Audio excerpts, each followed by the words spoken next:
কি হয়ে গেল? কি হবে তাহলে এবার বাচ্চাটার ভবিষ্যৎ? এইটুকু বাচ্চা 5 বছর ধরে শুনছি হসপিটাল হব।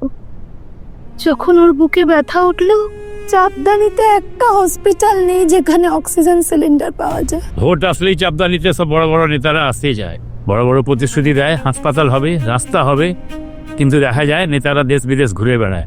ওরা 5 বছরে একটা হাসপাতাল বানায়নি, একটা রাস্তা বানায়নি, শুধু চুরি আর কাটমানি। ওরা শাসন করতে এসে শাসনের নামে শোষণ করেছে, মানুষের কোনো সেবা করেনি।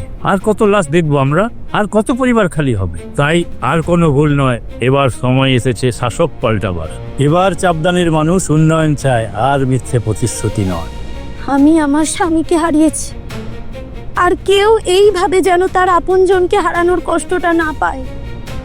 কোনো সন্তান যেন তার বাবাকে হারানোর কষ্টটা না পায়।